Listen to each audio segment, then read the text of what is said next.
Hi friends, நம்ம சேனலில் discuss பண்ணுற எல்லா டேட்டாவும் பார்த்தீங்கன்னா ஒரு எஜுகேஷன் பர்பஸ்க்காக தான் உங்களோட நான் ஷேர் பண்ணுறேன். நீங்கள் எந்த ஷேர் வாங்குறதுக்கு முன்னாடி உங்களோட ஓன் ரிசர்ச் அண்டு அனாலிசிஸ் அப்படிங்கிறத பண்ணிடுங்க. இன்னைக்கு இந்த வீடியோவில் நாட்கோ ஃபார்மாவோட ரிசல்ட்டை பற்றின டிஸ்கஷன் அப்படிங்கிறது பண்ண போகிறேன். நாட்கோ ஃபார்மாவோட ரிசல்ட் வந்திருக்கு. ரிசல்ட்டை பொறுத்தவரையும் நெட் ப்ராஃபிட் 83% ஷூட் அப் ஆயிருக்கு. நிஜமாவே வந்து ஒரு நல்ல ரிசல்ட் இருக்குது. ரிசல்ட்டை பார்த்தீங்கன்னா 676 கோடி ரூபாய் இவங்க வந்துட்டு ப்ராஃபிட்டாகவே வந்து ஏர்ன் பண்ணியிருக்காங்க. லாஸ்ட் 2 குவார்ட்டராகவே நல்ல ரிசல்ட் அப்படிங்கிறது நாட்கோ ஃபார்மா கிட்டேருந்து வந்துட்டு இருக்கு. இதில் முக்கியமாக கவனிக்க வேண்டிய ஒரு விஷயம் என்னன்னா, ஆப்ரேட்டிங் ப்ராஃபிட் வந்து 59% அப்படிங்கிற அளவுக்கு இன்க்ரீஸ் ஆயிருக்கு. It's a good one. இதில் முக்கியமாக இன்னொரு விஷயம் நோட்டீஸ் என்ன நம்ம பண்ணணும் அப்படின்னா, நாட்கோ ஃபார்மா பொறுத்தவரையும் எப்போவுமே இந்த ஜூன் செப்டம்பரில் தான் நல்ல ரிசல்ட் அப்படிங்கிறது வரும். நான் வந்து லாஸ்ட் இயர் இதையும் வந்து உங்களுக்கு ரவுண்ட் அப் பண்ணி காட்டுறேன். உங்களுக்கு நல்லா வந்து ஒரு கிளாரிட்டி அப்படின்னு கிடைக்கும். இந்த ஜூன் சரி, இந்த செப்டம்பரும் சரி, நல்லா பார்த்தீங்கன்னா ஒரு நல்ல ரிசல்ட் அப்படின்னு காட்டியிருப்பாங்க. Compare then December and March. March and December line போட்டு பார்க்குற மாதிரிங்க இங்கே பாருங்கள். இந்த 2 குவார்ட்டர்லையுமே ரிசல்ட் அப்படிங்கிறது நெட் ப்ராஃபிட் அப்படிங்கிறது பெரிய லெவலுக்கு வராது. ஸோ ஏங்கிறது இது வந்து ஒரு பேட்டர்னாகவே உங்களுக்கு இருக்குது. இதை நோட் பண்ணிக்கோங்க. இது என்ன அப்படிங்கிறத பின்னாடி வந்து நான் டிஸ்கஷன் அப்படின்னு பண்ணுறேன். ரிசல்ட்டை பொறுத்தவரையும் நல்ல ரிசல்ட் அப்படின்னு கொடுத்துருக்காங்க. நெக்ஸ்ட் இந்த குவார்ட்டரில் என்னென்னா உங்களுக்கு வந்து ஹைலைட்ஸாக வந்திருக்கு அப்படின்னு சொல்லி பார்த்தோம் அப்படின்னா, ரெவன்யூ நல்லா தான் ஜென்ரேட் பண்ணியிருக்காங்க. டொமஸ்டிக்லேயும் சரி, உங்களுக்கு வந்து எக்ஸ்போர்ட்லேயும் சரி நல்லா வந்து ரெவன்யூ ஜென்ரேட் பண்ணியிருக்காங்க. அது மட்டும் இல்லாமல் ஒரு 8 மில்லியன் US டாலர் வந்து இன்வெஸ்ட்மெண்ட் பண்ணியிருக்காங்க ஒரு கம்பெனியில். ஸோ எதுக்காகன்னு சொல்லி பார்த்தீங்க அப்படின்னா, ஹியூமன் கம்பபிலிட்டி ஆர்கான் வந்து டிரான்ஸ்பிளான்ட் பண்ணுறதுக்கான ஒரு டெக்னாலஜிக்காண்டி ஒர்க் பண்ணிட்டு இருக்காங்க. அதுக்கான ஒரு இன்வெஸ்ட்மெண்ட் அப்படின்னு பண்ணியிருக்காங்க. அது மட்டும் இல்லாமல் இந்த வாட்டி இன்ட்ரீம் டிவிடெண்ட் ஒரு ₹1 அப்படிங்கிறது வந்து அனௌன்ஸ்மெண்ட் பண்ணியிருக்காங்க. இதெல்லாம் இந்த குவார்ட்டரில் வந்து ஹைலைட்ஸ். நெக்ஸ்ட் வந்து இவங்களோட ரெவன்யூ பிரேக்கப் பார்த்தோம் அப்படின்னா, ஏபிஐ ரெவன்யூ. ஸோ இது ஏபிஐ ரெவன்யூங்கிறது பேசிக்கான ஒரு ஃபார்முலேஷன். இதுலேருந்து இவங்களுக்கு கொடுக்கக்கூடிய ஜென்ரேஷன் வந்து பார்த்தீங்கன்னா நல்லாவே வந்து இன்க்ரீஸ் ஆயிருக்கு. லாஸ்ட் இயரை கம்பேர் பண்ணும்போது கொஞ்சம் கம்மியாக இருக்குது. இது வந்து கொஞ்சம் ரெவன்யூ அவங்களுக்கு கம்மியாக இருக்குது. பட் ஃபார்முலேஷன் மூலமாக வரக்கூடிய ரெவன்யூ அப்படிங்கிறது பயங்கரமாக அதிகமாக இருக்குது இந்த வாட்டி. இப்போ லாஸ்ட் குவார்ட்டரோட லாஸ்ட் இயரை கம்பேர் பண்ணும்போது இந்த இயரில் பாருங்கள் பயங்கரமாக இன்க்ரீஸ் ஆயிருக்கு. இதே வந்து டொமஸ்டிக்கில் பார்த்தீங்கன்னா அதே ரேஞ்சு தான் மெயின்டைன் பண்ணிட்டு இருக்காங்க. எக்ஸ்போர்ட் லெவலில் மட்டும்தான் இவங்களுக்கு வந்து நல்ல இன்க்ரீஸ் அப்படின்னு ஆயிருக்கு. மற்றபடி வந்து கார்ப் ஹெல்த் சயின்ஸ் அப்படிங்கிறதும் கொஞ்சம் கம்மியாக இருக்குது. மற்ற அதர் ஆப்ரேட்டிங் இன்கம்லாம் வரும் பார்த்தீங்கன்னா, அது வந்து இன்க்ரீஸ் ஆயிருக்கு. இது வந்து எப்போவுமே நம்ம நம்பக்கூடாது. ஒவ்வொரு குவார்ட்டரில் இன்க்ரீஸ் ஆகும், இது டிக்ரீஸ் ஆகும். மெயினாக வந்து நம்ம இந்த பிஸ்னஸை மட்டும்தான் இவங்க இதில் பார்க்கணும். இதில் பார்க்கும்போது எக்ஸ்பர்ட் ரெவன்யூ அப்படிங்கிறது நல்லாவே வந்திருக்கு. இதே வந்து அப்படியே நீங்கள் பார்த்தீங்கன்னா எவ்வளோ ரெவன்யூ இவங்க ஜென்ரேட் பண்ணியிருக்காங்கன்னு சொல்லி சார்ட்டாக பார்த்தோம்னா 84%க்கான இவங்களுக்கான ரெவன்யூ பார்த்தீங்கன்னா இந்த குவார்ட்டரில் எக்ஸ்போர்ட் ஃபார்முலேஷனில் மட்டும்தான் வந்திருக்கு. தென் வந்து பார்த்தீங்கன்னா டொமஸ்டிக் ஃபார்முலேஷன் மூலமாக 7% ஃபாலோடு பை எல்லாமே வந்து கொஞ்சம் கொஞ்சமாக இவங்களுக்கு இதுலேருந்து வந்திருக்கு. இதே இந்த வருஷத்துக்கான ஃபினான்ஷியல் எடுத்து பார்த்தீங்கன்னாலும் இவங்களுக்கு எக்ஸ்போர்ட்லேருந்து வரக்கூடிய ரெவன்யூ அப்படிங்கிறது தான் ரொம்ப அதிகமாகவே வந்து இருக்குது நாட்கோ ஃபார்மாவை பொறுத்தவரையும். நெக்ஸ்ட் பார்க்கும்போது இவங்களோட ப்ராஃபிட் லாஸ் ஸ்டேட்மெண்ட் வந்து பார்த்தோம் அப்படின்னா, ஓவராலாக வந்து ரெவன்யூ நல்லாவே வந்து ஜென்ரேட் பண்ணியிருக்காங்க. எக்ஸ்பென்சஸ் ஓரளவு கண்ட்ரோல்டாக வச்சுருக்காங்க. இவங்களோட ப்ராஃபிட் ஆஃப்டர் டேக்ஸ் அப்படின்னு பார்க்கும்போது நல்லாவே வந்து இன்க்ரீஸ் பண்ணியிருக்காங்க.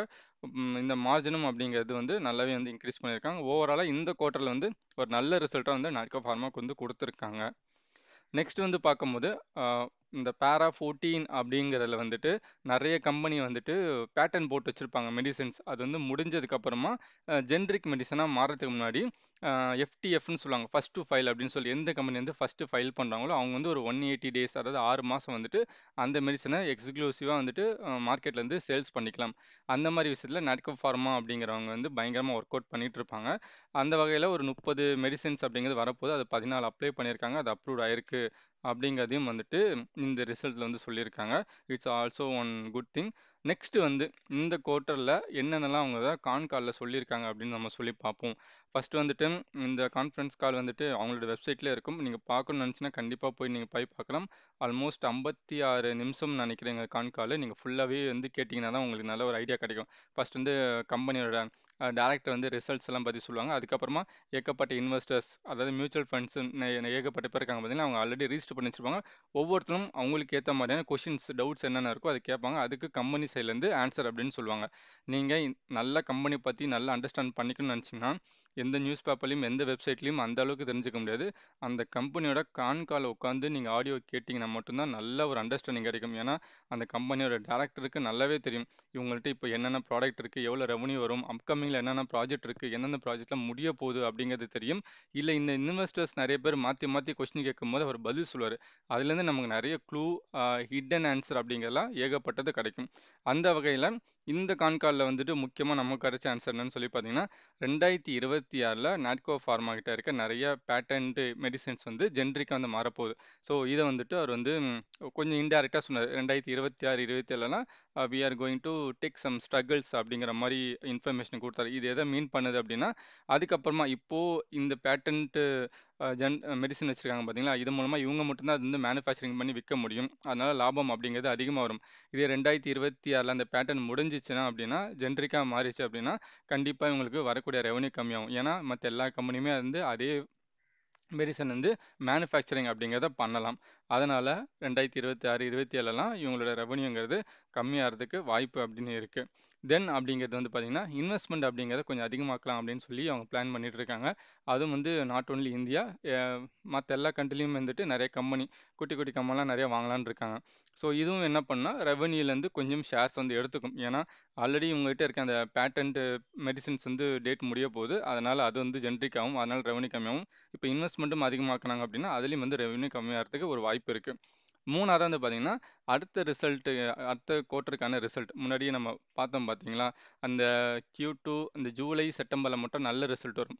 அதுக்கு முன்னாடி இருக்க மார்ச்சோட ரிசல்ட்டும் டிசம்பரோட ரிசல்ட்டும் சரியாக வராது.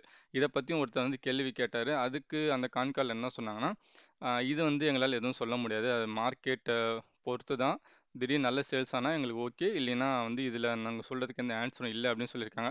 பட் ஹிஸ்டாரிக்கலாக பார்த்தீங்கன்னா நாட்கோவில் எப்போவுமே இந்த 2 குவார்ட்டரும் நல்லாயிருக்கும், மிச்சம் 2 குவார்ட்டர் வந்து கொஞ்சம் ஸ்ட்ரகிள் தான் வந்து இருக்கும். ஸோ இதுதான் வந்துட்டு அப்கமிங் டேஸில் வரக்கூடிய பிரச்சனையாக வந்து நாட்கோவில் பார்க்குறேன். ஸோ இதனால் இந்த நாட்கோ ப்ரைஸ் வந்து கம்மியாகிறதுக்கு வந்து வாய்ப்பு இருக்குது. ஏன்னா 2026 27 முடிய போனால் ரெவன்யூ கண்டிப்பாக கம்மியாகும். மார்க்கெட் அப்போ போய் ரியாக்ட் பண்ணாது, இப்போவே கொஞ்சம் கொஞ்சமாக ரியாக்ட் பண்ண ஆரம்பிச்சிடும். அதுக்குள்ளேயும் இவங்க வேறு ஏதாவது மெடிசன்ஸ் வந்து பேட்டர்ன்லாம் பண்ணிட்டாங்கன்னா கண்டிப்பாக மேலே ஏறிடும். அப்படி பண்ணலை அப்படின்னா கண்டிப்பாக அவங்களோட ரெவன்யூங்கிறது கொஞ்சம் கம்மியாகிறதுக்கு வாய்ப்பு இருக்குது. திருப்பியும் அது ஆல்மோஸ்ட் திருப்பியும் ரெக்கவரி ஆகி வரத்துக்கு 2030 ஆகிறதுக்கு ஒரு வாய்ப்பு அப்படின்னு அமையும். இன்னும் 4 வருஷமாக அது ஆகும். உடனேலாம் மெடிசன்ஸ் எதுவும் பண்ண முடியாது அப்படிதான் நான் நினைக்கிறேன். இதெல்லாம் வந்து ஒரு ப்ராபபிலிட்டி. அதுக்குள்ளேயுமே வந்துட்டு அவங்க பேட்டர்ன்லாம் வாங்கிட்டாங்க, புதுசாக வேறு மெடிசன்லாம் பண்ணிட்டாங்கன்னா கண்டிப்பாக வந்து நட்க ஃபார்மாங்கிறது மேலே ஏற ஆரம்பிச்சிருக்கும். அப்படி கரெக்டாக ஆரம்பிச்சிச்சுன்னா ஆஸ் எ வேல்யூ இன்வெஸ்டராக நான் என்ன பார்க்குறேன் அப்படின்னா, இது வந்து ஓவராலாக அவங்களோட சார்ட் இல்லை பேசிக்காக ஒரு 3 பாயிண்ட் வச்சுருக்கேன் எங்கெங்கே நான் அக்குமுலேஷன் பண்ணலான்னு சொல்லிட்டு.